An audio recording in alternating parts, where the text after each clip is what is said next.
On a huge mountain, in a big forest, there was a medium-sized meadow and a small pond. In this small pond lived Terrance, the turtle, and his two best buddies, Sam and Sally Swan. Oh, you may think it odd that a turtle and swans were buddies, really true friends, but I assure you, they were. Every day, the three of them would search the pond for food, swim together and play games, and tell stories on the shore.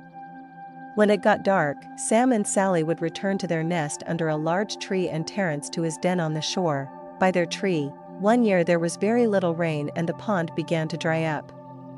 The three friends were concerned and talked about what they should do. "We should stay here," said Terrance. "The rain always comes and the pond has been our home since we were born." "I don't think the pond will last," said Sally. "I think we need to find a new home," said Sam. Then Sam flew away in search of a new pond. After several days, Sam returned to find the pond almost dry and his friends not doing well at all. "Sam," Terrance shouted excitedly, "we are so glad to see you. The pond is almost dry. Sally is hungry and scared, and my shell is starting to crack. Did you find a new home?" "Yes," said Sam. "It is beautiful, but very far away, and I don't know how you will get there." The three talked for a long time. Then Terrance said, "I will stay here and dig deep into my den, and the two of you, my true friends, fly to your new home." "No!"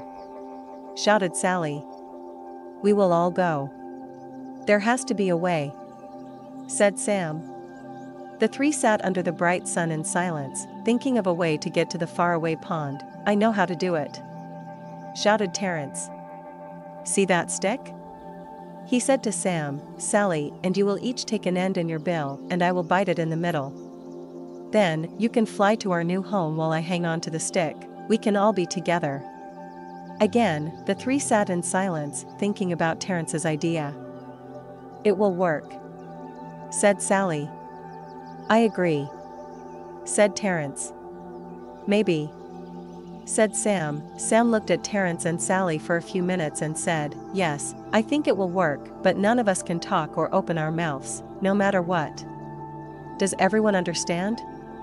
Does everyone agree?" "Yes," said Sally. "I agree too," said Terrance.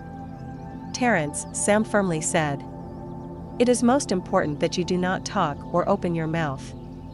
Remember, you can't fly."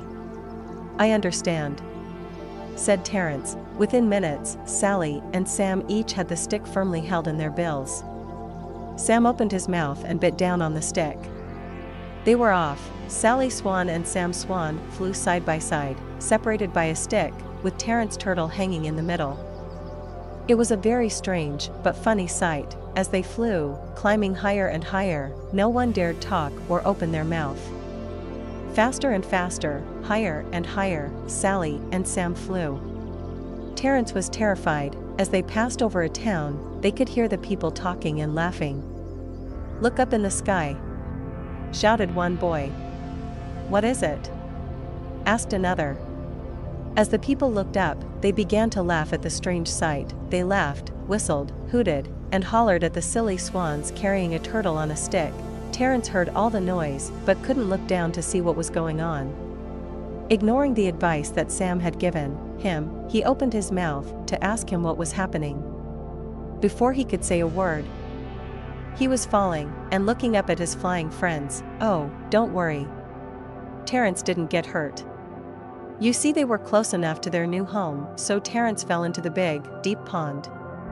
But not listening to his true friend could have ended it differently for him.